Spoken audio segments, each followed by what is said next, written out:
Hello guys, this is Aditya Raj Gupta and आज के video में हम पढ़ने वाले रिस्पॉन्सिवनेस के बारे में।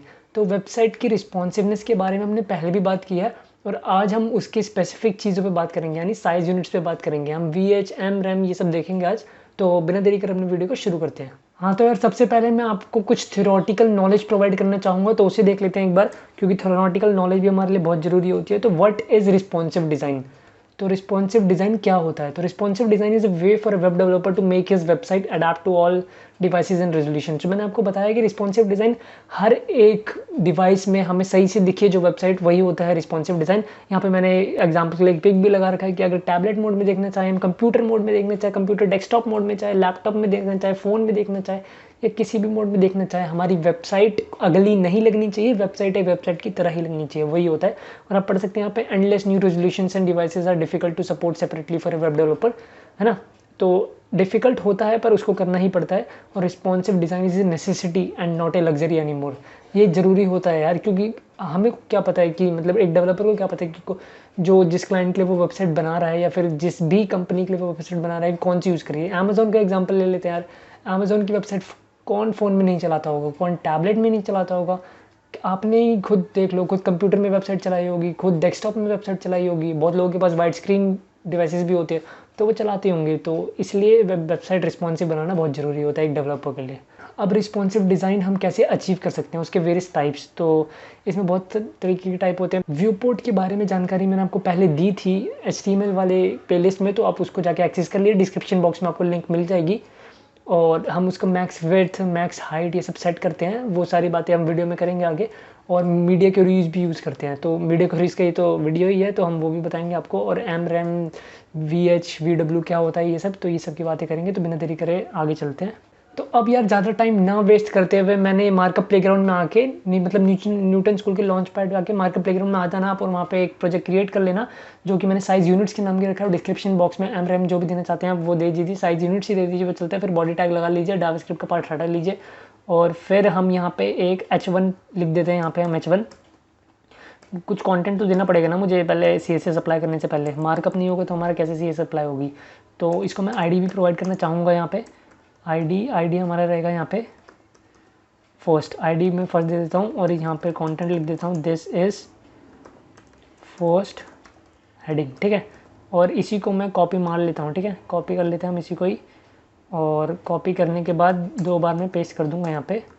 और यहाँ पे H1 ही रहने देता हूँ मैं, इसको ये ID को चेंज कर देता हूँ। ID है ना। और यहाँ पे भी सेकंड करना पड़ेगा मुझे, सेकंड एंड फिर यहाँ पे थर्ड, और यहाँ पे भी फिर मुझे थर्ड करना पड़ेगा, थर्ड, ठीक है। अब इतना तो ठीक है। अब यहाँ पे हम क्लास भी देना चाहेंगे, क्लास देना मैं भूल गया था यार। तो मैं यहाँ पे मल्टी कर्सर फंक्शनैलिटी यूज़ कर लेता हूँ, जो कि हम ऑल्ट से यूज़ करते हैं।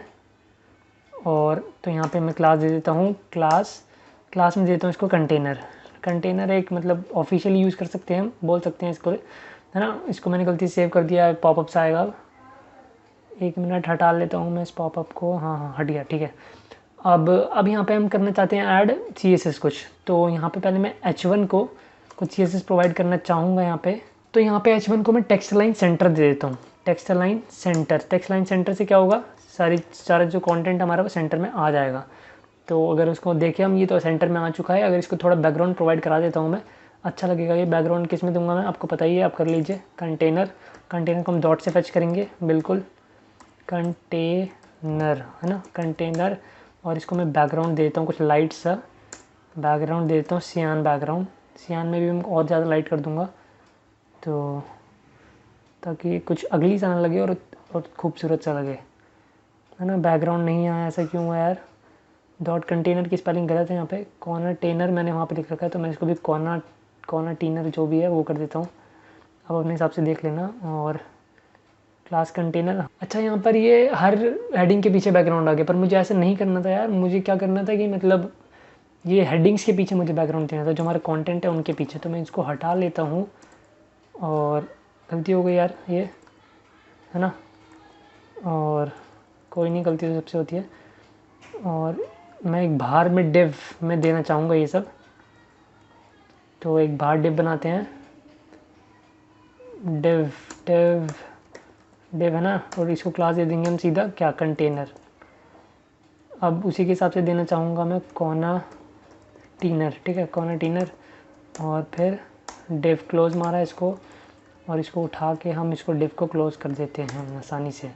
तो मेरे ये कंटेंट बिल्कुल इसके अंदर आ चुका है जो मैं चाहता था। तो सबसे पहले हम एम के बारे में जान लेते हैं कि एम क्या होता है। तो अगर मैं थर्ड हेडिंग को देखूँ यहाँ पे, थर्ड हेडिंग, और मैं अपने कंटेनर को देखूँ तो क्या है, थर्ड हेडिंग हमारा कंटेनर का चाइल्ड है, और थर्ड हेडिंग और कंटेनर में रिलेशन क्या है, कंटेनर हमारा पेरेंट एलिमेंट है किसके लिए, third heading, first heading, second element के लिए।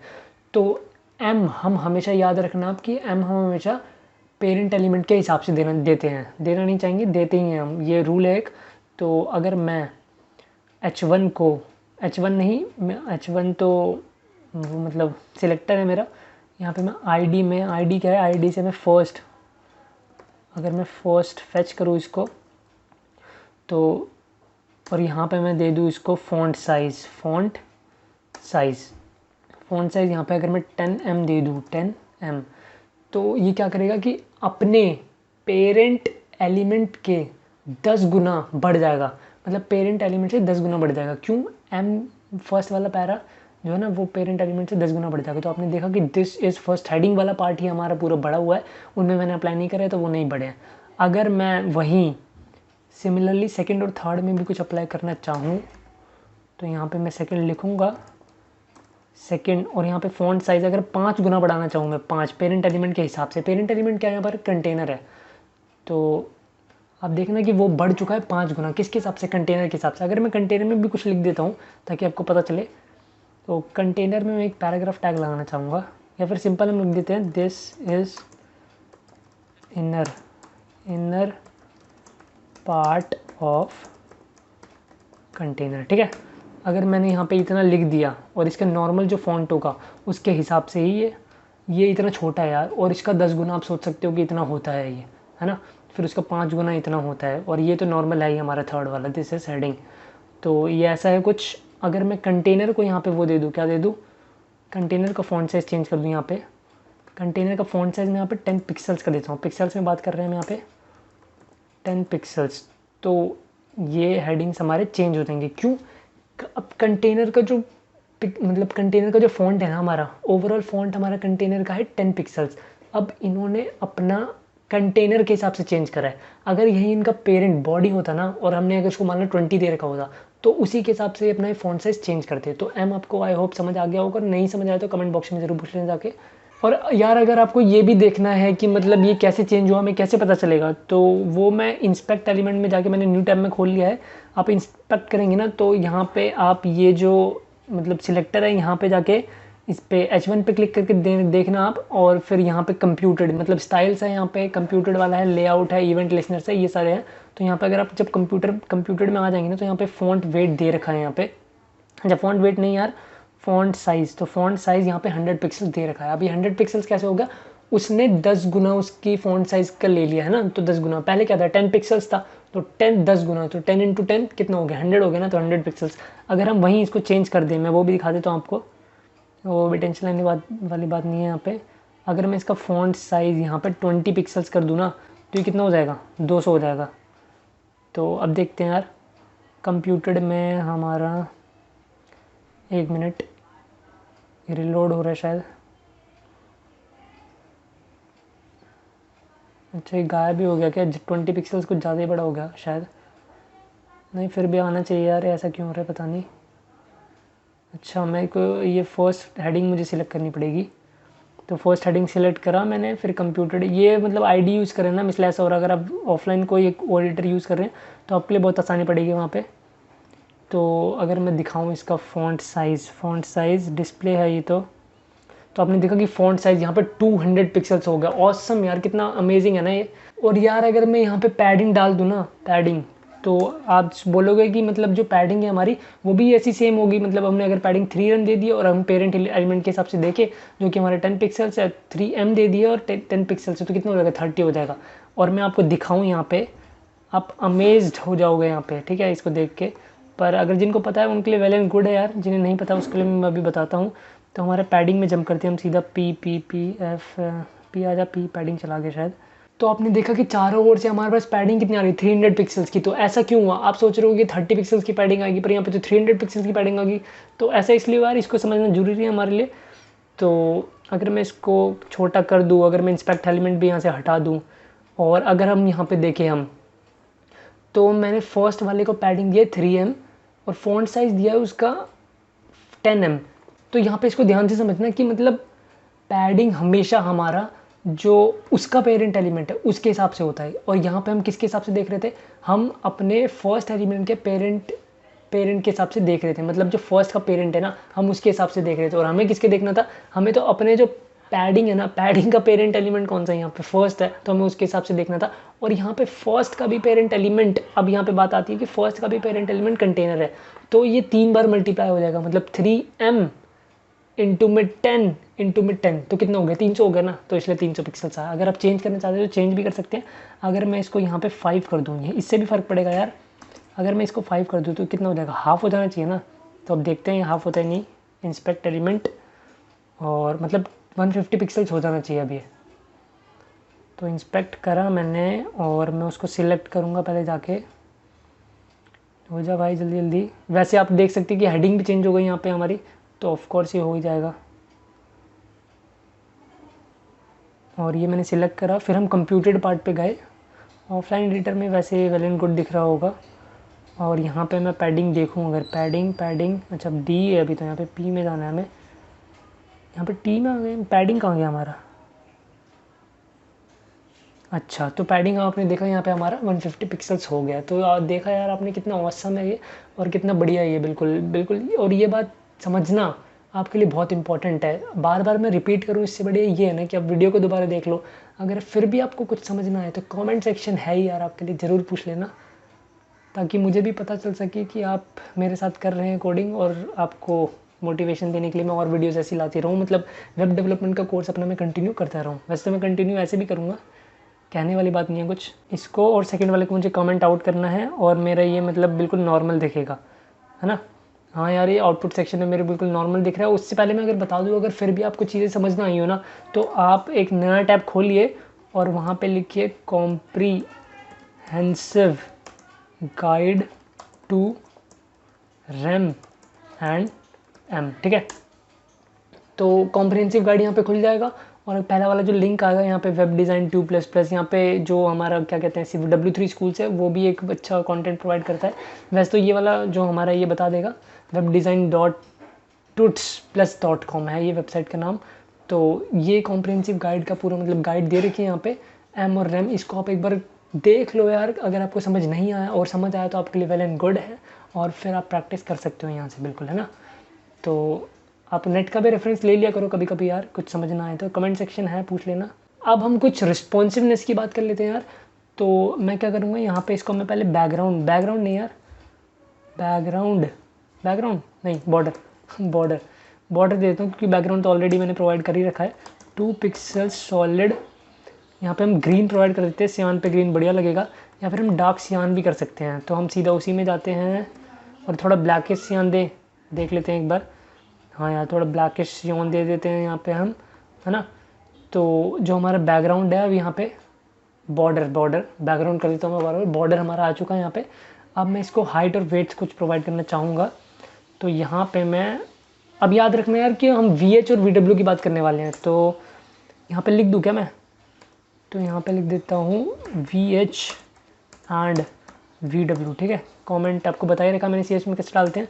तो यहाँ पे अगर मैं विड्थ डालूँ, तो विड्थ यहाँ पे हम 400 पिक्सल्स की डाल देते हैं। और यहाँ पे ये क्या हो गया? अच्छा, कुछ नहीं हुआ। और यहाँ पे हम जो हाइट है ना, वो 344 पिक्सल्स की डाल देते हैं। तो अब देखते हैं कंटेंट हमारा कैसा लग रहा है। तो हाइट और विड्थ के अकॉर्डिंग कंटेंट हमारा सही रख रहा है। टेक्स्ट लाइन सेंटर दे रखा है, तो वो सेंटर में है ही। अब सबसे बड़ी प्रॉब्लम वेब डेवलपर के साथ, या फिर आप ही कोडिंग जब कर रहे होगे और CSS अपना अप्लाई कर रहे होंगे, तो आपने ये फेस प्रॉब्लम जरूर करी होगी कि जब हम अपने ये इसको विड्थ देना चाहते हैं, पूरी विड्थ देना चाहते हैं स्क्रीन के हिसाब से, तो हम दे नहीं पाते। हम कभी कभार क्या सोचते हैं, हम 890 दे देते हैं, हम 770 दे देते हैं, हम इतना दे के देखते हैं। क्या इसका कोई एक सॉल्यूशन नहीं है कि एक बार ही हम विड्थ प्रोवाइड करें और हाइट प्रोवाइड करें, और वो पूरी स्क्रीन का विड्थ हाइट ले ले? हाँ यार, बिल्कुल ऐसा है। VH मतलब होता है view port height, and VW होता है व्यू पोर्ट विड्थ। हाँ यार, बिल्कुल। तो यहाँ पे मैं लिख देता हूँ ताकि नोट्स मिलता रहे आपको। व्यू पोर्ट एमिट में भी ये शो कर रहा है व्यू पोर्ट फिट, है ना। तो view port height and view port width, है ना। तो व्यू पोर्ट हाइट और व्यू पोर्ट विड्थ होते हैं ये। और अगर मैं इसकी हाइट प्रोवाइड कर दूँ यहाँ पे, हाइट हाइट हाइट हाइट और viewport height viewport width em और रेम की तरह ये यूनिट है। तो यहाँ पे हमें 100 VH हाइट है ना, ये तो 100 VH दी ना मैंने। तो अब देखो यार कि बिल्कुल ये जिसको कंटेंट है उसके हिसाब से इसने हाइट ले लिया। जैसे हम पेज पूरे पेज के हिसाब से अपना हाइट देना चाहते हैं तो हम कैसे दें, तो इस तरीके से हम दे सकते हैं पूरा। और सिमिलरली अगर मैं विड्थ प्रोवाइड करना चाहूँ, विड्थ पूरा विड्थ देना चाहता हूँ मैं ना, तो विड्थ और तो 100 VW,